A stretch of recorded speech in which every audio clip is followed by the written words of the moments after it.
우리 함께 찬양하도록 하겠습니다. 땅끝에서라고 하는 찬양 함께 하겠습니다.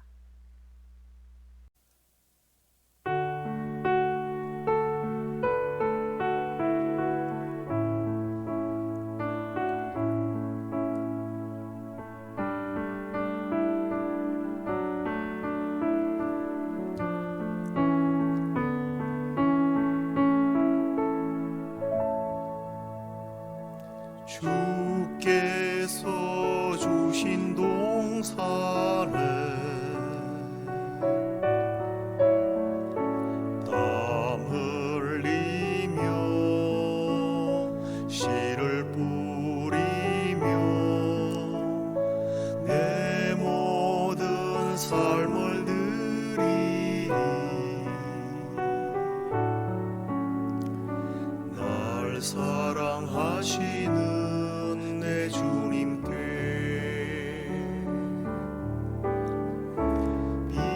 비바람 앞을 가리고 내 육체는 쇠잔해져도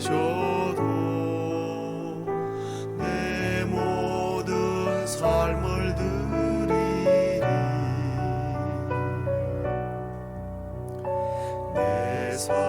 사모하는 내 주님께 땅 끝에서 주님을 맞으리. 주께 드릴 열매 가득 안고 땅 끝에서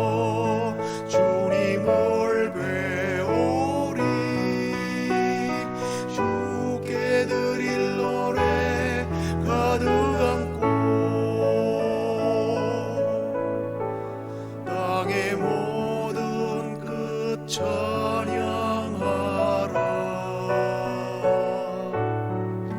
주님 오실 길 예비하라. 땅의 모든 끝에서 주님을 찬양하라. 영광의 주님 곧 오시리라.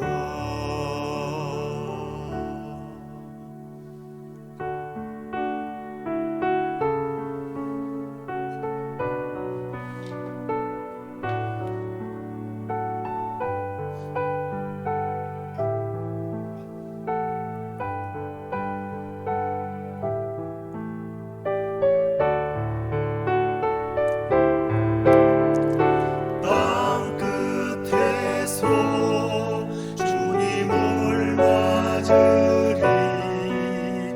주께 드릴 열매 가득 안고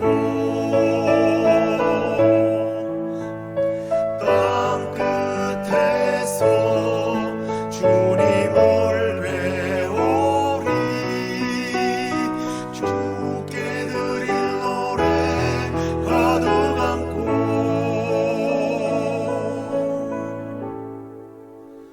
땅의 모든 끝 찬양하라. 주님 오실 길 예비하라. 땅의 모든 끝에서 주님을 찬양하라.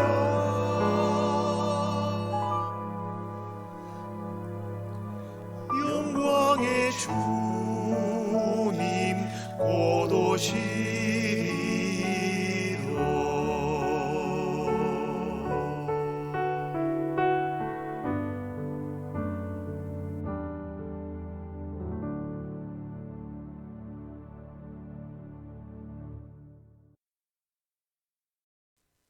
다 함께 사도신경으로 신앙 고백드리겠습니다. 전능하사 천지를 만드신 하나님 아버지를 내가 믿사오며 그 외아들 우리 주 예수 그리스도를 믿사오니 이는 성령으로 잉태하사 동정녀 마리아에게 나시고 본디오 빌라도에게 고난을 받으사 십자가에 못 박혀 죽으시고 장사한 지 사흘 만에 죽은 자 가운데서 다시 살아나시며 하늘에 오르사 전능하신 하나님 우편에 앉아 계시다가 저리로서 산자와 죽은 자를 심판하러 오시리라. 성령을 믿사오며 거룩한 공회와 성도가 서로 교통하는 것과 죄를 사하여 주시는 것과 몸이 다시 사는 것과 영원히 사는 것을 믿사옵나이다. 아멘. 우리 찬송을 하나 더 하도록 하겠습니다. 주 없이 살 수 없네. 함께 부르시겠습니다.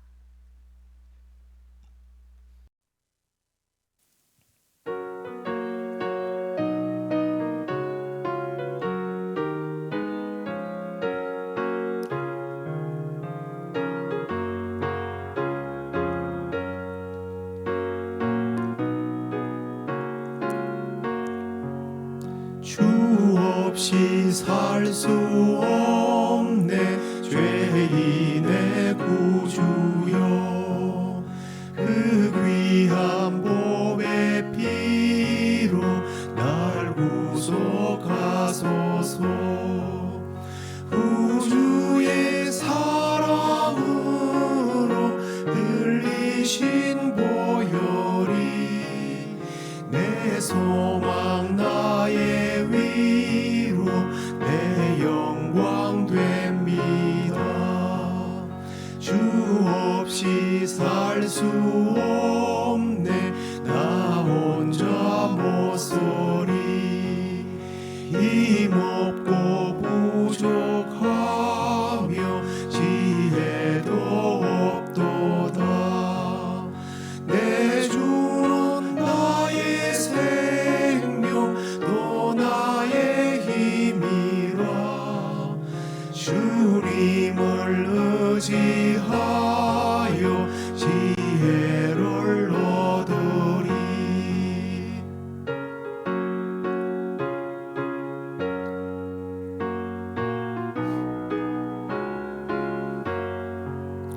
주 없이 살 수 없네 내 주는 하신다 내 영의 깊은 간구 마음의 소원을 주밖에 나의 마음 위하라 주리요 내 마음을 위로하사 영원케 하시네 주 없이 살 수 없네 세월이 흐르고 이 깊은 고독 속에 내 생명 끝나도 사나운 풍랑일 때 날 지켜주시니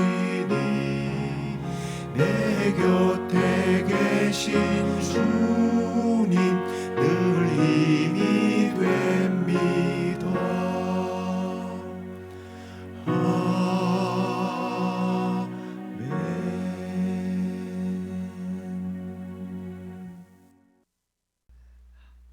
하나님 말씀 이제 함께 읽겠습니다. 출애굽기 3장 10절에서 15절까지 읽도록 하겠습니다. 이제 내가 너를 바로에게 보내어 너에게 내 백성 이스라엘 자손을 애굽에서 인도하여 내게 하리라. 모세가 하나님께 아뢰되 내가 누구이기에 바로에게로 가며 이스라엘 자손을 애굽에서 인도하여 내리까? 하나님이 이르시되 내가 반드시 너와 함께 있으리라. 네가 그 백성을 애굽에서 인도하여 낸 후에 너희가 이 산에서 하나님을 섬기리니 이것이 내가 너를 보낸 증거니라. 모세가 하나님께 아뢰되 내가 이스라엘 자손에게 가서 이르기를 너희의 조상의 하나님이 나를 너희에게 보내셨다 하면 그들이 내게 묻기를 그의 이름이 무엇이냐 하리니 내가 무엇이라고 그들에게 말하리이까? 하나님이 모세에게 이르시되 나는 스스로 있는 자이니라. 또 이르시되 너는 이스라엘 자손에게 이같이 이르기를 스스로 있는 자가 나를 너희에게 보내셨다 하라. 하나님이 또 모세에게 이르시되 너는 이스라엘 자손에게 이같이 이르기를 너희 조상의 하나님 여호와 곧 아브라함의 하나님 이삭의 하나님 야곱의 하나님께서 나를 너희에게로 보내셨다 하라. 이는 나의 영원한 이름이요 대대로 기억할 나의 칭호니라. 16절은 읽지 않겠습니다. 자, 오늘은 모세의 변명과 하나님의 대답이라고 하는 내용 가지고 말씀을 나누도록 하겠습니다. 모세가 하나님께서 자기를 부르시기 전에 자기의 힘으로 민족을 해방시켜 보려다가 실패했죠. 그래서 그 현장에서 도망치게 됩니다. 그런데 이 도망은 사실은 알고 보면 하나님의 사역을 자기의 준 그 사명을 감당하지 않고 도피한 거죠. 이런 것들 일종의 이제 저항입니다. 이 저항은 이제 하나님께서 떨기나무 불꽃 가운데서 임재하셔서 그에게 새로운 사명을 주시기까지 40년의 시간이 지나게 되죠. 자, 40년의 저항은 이제 끝을 맺고 하나님께서 바로에게 보내겠다고 말씀을 합니다. 너를 바로에게 보내어 너에게 내 백성 이스라엘 자손을 애굽에서 인도하여 내겠다라고 하나님께서 말씀하시자 모세는 이렇게 대답을 합니다. 내가 누구이기에 바로에게 가며 이스라엘 자손을 애굽에서 인도하여 낸단 말입니까? 라고 대답을 하게 되죠. 자, 이것도 역시 모세의 변명이요 저항입니다. 그런데 이 저항은 일종의 열등감과 무력감이 여기에 포함되어 있죠. 그래서 하나님께서 명령하셔도 사양을 하게 됩니다. 오늘 이렇게 이 모세의 저항, 이런 변명, 이런 저항을 통해서 오늘날 우리가 하나님 앞에 이렇게 변명하고 저항하고 불순종하고 있지는 않는지 우리가 좀 함께 도전받고 깨닫고 또 결단하는 그런 시간을 가지고자 합니다. 자, 우리가 10절을 그러면 먼저 한번 다시 보도록 할게요. 이제 내가 너를 바로에게로 보내어 너에게 내 백성 이스라엘 자손을 애굽에서 인도하여 내게 할 것이다 라고 하나님께서 말씀을 하시는데요. 근데 하나님은 이 말씀 속에 자신의 계획을 아주 간단 명료하게 말씀을 합니다. 그런데 여러분 이 말씀을 잘 보십시오. 하나님께서 모세를 애굽으로 보내어서 그분의 도구로 사용하신다는 말이잖아요. 그런데 모세는요 자기가 하고 싶은 대로 한 겁니다. 하나님께서 이 말씀 속에 네가 어떻게 하면 좋겠니? 라고 말하지 않습니다. 내가 말한 대로 하라는 거예요. 내가 시키는 대로 하라는 겁니다. 사실 그렇지 않습니까? 내가 뭔가 다 하려고 그러면 힘들어요. 그런데 하나님이 나를 조력자로 사용하셔서 그 일을 하겠다고 그러면 얼마나 감사해요. 하나님, 내가 40년 전에는요 내 힘으로 하려고 그랬거든요.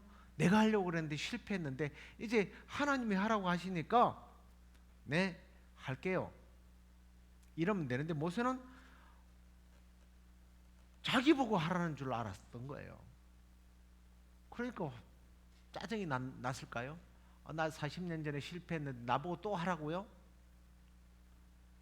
그래서 내가 누구에게 간단 말입니까? 내가 간단 말입니까? 내가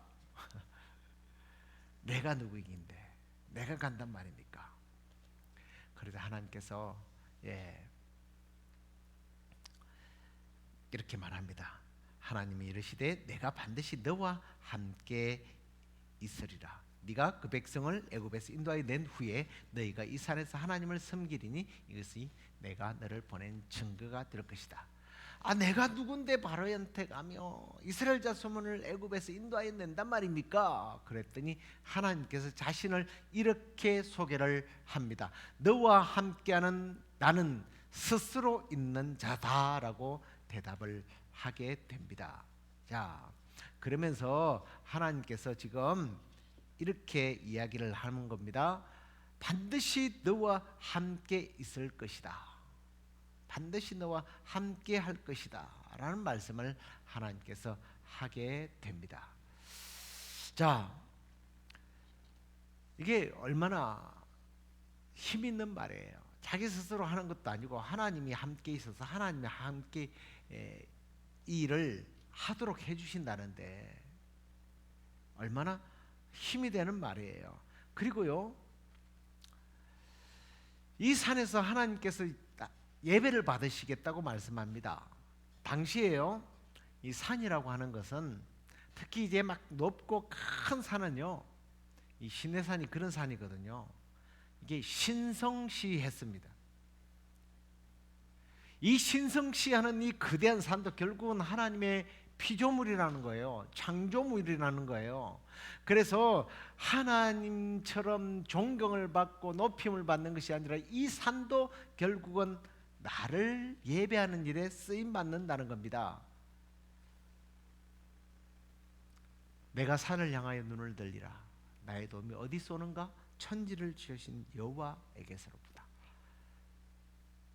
우리의 도움이, 우리의 능력이 나의 어떤 가지고 있는 재능이 아니라 하나님으로부터서, 하나님으로부터서 하나님이 하겠다는 모습 아닙니까? 그런데 모세가 저항을 해요. 못한다는 겁니다. 너무 순해서 약해서가 아니라 이거는 꼭 고집센 늙은 노새와 같은 거죠. 그러면서 그때부터 이제 하나님께 대하여 변명하고 하나님이 대답하시는 내용들이 쭉 펼쳐지게 되는데요. 13절에 모세가 이렇게 말합니다.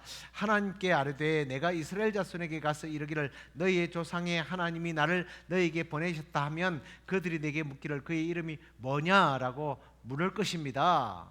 그때 내가 뭐라고 대답하죠? 라고 이야기를 합니다. 이 모세의 변명은 하나님에 대해서 자세히 모른다는 의미도 있죠. 하지만 한편으로 보면 히브리 백성들에게 나는 바보처럼 보기 싫다라는 겁니다. 너 하나님 누군지 알아? 하나님도 잘 모르면서 네가 무슨 이런 일을 한다는 말이야. 상처받기 싫다라는 거예요. 이전에 이스라엘 백성들을 구해보려고 했다가 네가 뭔데 우리 일에 간섭해 그러면서 달라들었지 않습니까? 그런 상처를 받기 싫은 거예요. 사실 이런 변명이 우리 안에도 늘 있는 것 같아요. 우리는 하나님을 잘 알아야 일할 수 있다라는 그런 강박관념에 사로잡히는 경우가 참 많습니다. 때로는 하나님은 우리에게 당신의 계획을 다 알려주지 않는 경우가 있거든요. 그럴 때 우리는 하나님의 일을 안 해도 되는구나. 하나님은 다 알아야 된다. 하나님을 알아야 일하는 것이지 하나님을 모르면 일 안 해도 되네 라고 착각하는 경우가 참 많은 것 같아요. 이런 거죠. 교회 일을 누가 하느냐? 목사가 제일 하나님을 잘 아니까 목사가 하고 장로가 하고 권사가 하고 집사가 하는 거지 뭐 우리같이 하나님을 잘 모르는 사람들이 무슨 일을 해? 아니에요. 하나님을 몰라도 일하는 겁니다. 그런데 우리 친절하신 하나님께서요 모세에게요 이렇게 대답을 하세요. 하나님 모세에게 이르되 나는 스스로 있는 자이다. 스스로 있는 자다고 대답을 하십니다. 그 스스로 있는 자가 보냈다라고 이야기하라고 말씀을 하십니다. 자, 이 스스로 있는 자라고 하는 말은 이게 여러분 어떻게 사람이 또 뭔가가 스스로 있을 수가 있습니까? 하나님의 그 영원하신 놀라운 신성과 능력이 포함되어 있는 말이 이 스스로 있는 자잖아요. 근데 이제 참 재미난 것은 이 스스로 있는 자라고 하는 말이 이제 여호와, 야훼, 또 예호바 이렇게 읽기도 합니다. 뭐 이게 어느 게 맞다 그걸 가지고 또 뭐 무식하다 못 배웠다 히브리어를 제대로 몰라서 여호와라고 읽는다 알고 보면 이게 야훼다 뭐 이렇게 해서 자기가 하나님을 더 많이 알고 있다라고 표현을 하는데요. 사실은 이게 예수라고 기도해야만이 응답받는다. 다른 이름은 안 된다. 그러면 지저스는요, 지저스 이름으로 뭐 지저스 네임 하면서 기도하잖아요. 그럼 그거 저기 응답을 못 받는 겁니까? 아니잖아요. 여러분, 이제 이 여호와, 예호바, 야훼, 이게 좀 중요한 건 아닙니다만, 이게 실제로 이스라엘 사람들에게 이걸 어떻게 읽어야 하느냐고 물어보면 이 사람들은요 제대로 발음을 못 한다고 그래요. 왜? 그렇게 읽어본 적이 없으니까. 무슨 말이냐면 이 사람들은요 하나님의 이름이 스스로 있다라고 하는 이 이름이 워낙 존귀하고 경외스러운 이름이라서 읽지를 않아요. 그냥 아도나이 주여 이렇게 읽습니다. 감히 읽을 수가 없는 거예요. 그런데 뭐 이렇게 읽어야 된다, 저렇게 읽어야 된다 못하는 거죠. 제가 좀 삼절포로 빠져서 죄송합니다만, 네, 우리의 생각과 우리의 지식과 우리의 철학과 우리의 지능으로 하나님을 다 이해하고 하나님이 이런 분이다라고 할 수 있는 분이라면 하나님이 아니죠. 내가 하나님을 가둘 수 있으니까. 우리 하나님은 알 수 없는 분이에요. 우리 하나님은 지식에, 우리의 이해에 가둘 수 있는 분이 아니에요. 한정되는 분이 아니에요. 하지만 하나님은 모세가 가장 잘 이해할 수 있는 범위 내에서 그들이 가장 신성시하는 그 존재로 자신을 이해시킵니다. 자, 그러면 네, 알겠습니다 이럴 줄 알았더니 또 이야기를 해요. 모세가 두 번째 변명을 합니다. 모세가 대답하여 이르되 그러나 그들이 나를 믿지 아니하며 내 말을 듣지 아니하고 이르기를 여호와께서 네게 나타나지 아니하셨다 할 것입니다 라고 이야기합니다. 사람들이 나를 믿지도 않고 내 말을 듣지도 아니할 것입니다. 하나님께서 나에게 나타나지 않았다고 이야기할 것입니다. 추측성 발언이죠. 그렇게 할지 안 할지 어떻게 할 겁니까? 그런데 이 말은 사실은 그런 뜻입니다. 사람들이 나를 존경하지 않을 거예요 라는 거예요. 나를 사기꾼으로 볼 것입니다. 말만 잘하는 사람으로 생각할 것입니다. 말로만 하나님에 대해서 이야기한단 말입니까? 그랬더니 그래, 그 말도 일리가 있네 하고 하나님께서는 뭐라고 말씀하시냐면 너는 내 모든 권능을 소유하고 가게 될 것이라고 대답을 하십니다. 그런데 하나님은 말씀으로만 하지 않고 세 가지 기적을 통해서 자신의 목적을 성취할 것이라고 이야기하죠. 그러면서 두 가지는 보여주십니다. 그게 뭐냐면 뱀을 던졌더니 죄송합니다. 지팡이를 던졌더니 뱀이 되죠. 그리고 또 뱀을 집었더니 지팡이가 됩니다. 그리고 손을 품에 넣었다가 빼라고 해서 빼보니까 나병이 걸린 거예요. 막 두려워하니까 또 다시 넣으라고 해서 빼니까 나은 겁니다. 그리고 세 번째 기적은 만약 사람들이 앞에 두 가지 기적을 받아들이지 않을 경우에 사용하라고 하는 것인데 그게 뭐냐면 날강의 물이 피로 변하는 것을 보여줄 것이라고 말씀을 합니다. 다시 말해서 하나님께서는 모세에게 그의 말을 뒷받침해 줄 만한 그런 능력을 주겠다는 거예요. 그래서 네가 권위를 갖게 해 줄 것이라고 말씀을 합니다. 그러면 하나님의 권위를 내가 가지고 하나님의 능력을 가지고 가네요. 오케이, 이럴 줄 알았는데 10절에 보면 모세가 여호와께 아뢰되 주여 나는 본래 말을 잘 못하는 사람입니다. 주께서 주의 종에게 명령하시노이다 역시 그러하니 나는 입이 뻣뻣하고 혀가 둔한 사람인데요 라고 말합니다.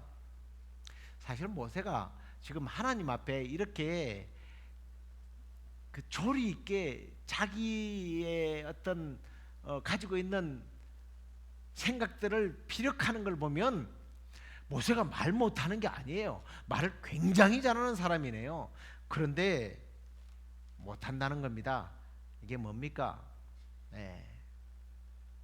일하기 싫다라는 거예요. 그랬더니 하나님께서 이렇게 말합니다.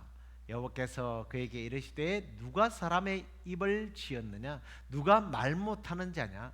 못 듣는 자나 눈 밝은 자나 또 맹인이 되는 되게 하였느냐? 나 여호와가 아니냐?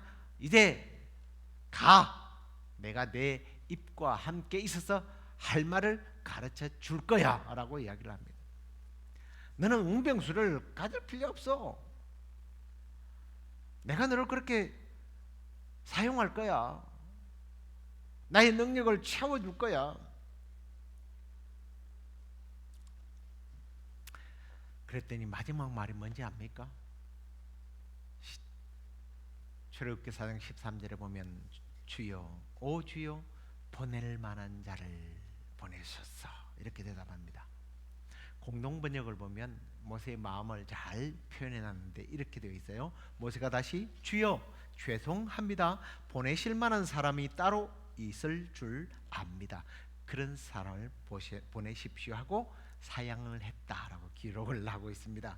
예, 자기가 못해서 능력이 없다는 말보다는 자기가 애굽으로 돌아가기 싫다라는 뜻인 것 같아요. 그러자 하나님은 노하십니다. 그래서 노하지만 그 노하심으로 모세를 치지는 않아요. 오히려 네 번째 대답을 하십니다. 다른 사람이 너를 도와줄 것이다. 그러면서 그의 형 아론을 동력자로 붙여서 일하도록 하겠다는 것입니다. 그때야 모세는 이러지도 저러지도 못하고 하나님 앞에 설득되어서 일을 하기로 마음을 먹습니다. 그때 하나님은 모세가 원래 양들을 치던 지팡이를 주시면서 이 지팡이로 이적을 행하도록 하십니다. 저는 그 모습을 이제 좀 연상해 봤습니다. 모세가 그 이제 지팡이를 들고 자기 장인에게 가서 내가 애굽에 있는 내 형제들에게 돌아가서 그들이 아직 살아 있는지 알아보려 하노니 나로 가게 하소서. 그랬더니 장인이 평안히 가라 보내줍니다. 평안히 갈 수 있겠어요? 수천 명의, 수만 명의, 수십만 명의 군사를 거느리고 가는 게 아니라 지팡이 들고 하나 들고 가는 모세의 뒷모습.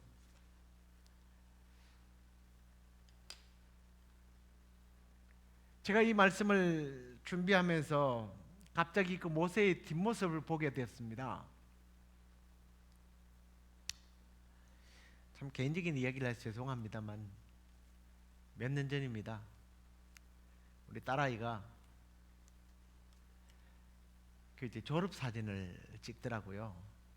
근데 졸업 사진을 찍는데 그때 필요한 용품들이 있어서 그것들을 들고 제가 다 마치고 이렇게 터벅터벅 걸어가는 모습을 그 한결이가 그 뒷모습을 찍었는데요. 지금도 그 모습을 보면 왠지 모르게 울컥울컥해요. 허리가 좋지 않으니까 똑바로 걷지 못하고 약간 팔자걸음으로 어적거리면서 걷는 모습이 왠지 모르게 짠하게 보이더라고요. 그때 비디오나 카메라가 있었다면 이 모세의 뒷모습을 어떻게 찍었을까? 당당하고 힘있게 걸어가는 용사의 모습이 아니라 80세의 노인이 지팡이 하나 들고 정말 가기 싫은 걸음으로 애굽을 향하여 터벅터벅 걸어가는 모세의 모습. 하나님은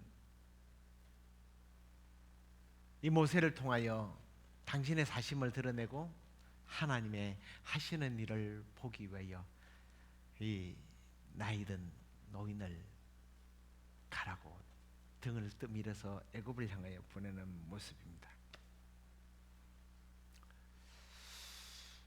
그래도 일하게 하시는 하나님, 일하시는 하나님, 그 하나님은 오늘 저와 여러분을 그렇게 부르셔서 일하게 하시고 등을 떠미십니다. 이 말씀 우리에게 어떻게 적용을 해야 할까요? 먼저 우리는 하나님이 부르신다면 하나님 앞에 순종해야 합니다. 하나님은 순종할 때까지 끝까지 설득하시는 분이십니다. 그런데 그렇게 하나님께서 우리에게 일을 맡기실 때에 여러분 명심하십시오. 성경을 다 알고 하나님의 뜻과 하나님의 계획과 성경의 원리를 다 알아서 하는 것이 아니에요. 순종이 제사보다 낫습니다. 그냥 한번 일해 보십시오. 때로는 성경의 말씀과 조화되지 않을 때도 있을 거예요. 하지만 하나님 말씀을 잘 이해하지 못해도 성경을 읽고 지키려고 한번 몸부림쳐 보십시오. 하나님의 뜻이 뭔지 확실하게 모르지만 내가 하나님을 위해서 한번 살아보려고 몸부림쳐 보세요. 하나님께서 깨닫게 하시고 또 일할 수 있도록 지혜도 주시고요, 능력도 주시고 힘도 주시고 사람도 공급해 주실 겁니다. 하나님의 일을 하게 될 때에 나의 일로 나의 능력으로 하는 게 아니더라고요. 하나님이 일을 하게 하시는 겁니다. 모세처럼 그렇게 일하게 하실 거예요. 주님 나를 부르셨다면, 주님 나를 쓰시겠다면 순종하겠습니다 하고 순종할 때 하나님은 나를 허수아 비로 로봇으로 사용하시는 거 아니에요. 우리 하나님 따를 때에 하나님께서 나의 지식도 나의 경험도 나의 어떤 실력도 사용하십니다. 그러다가 지치면 힘주십니다.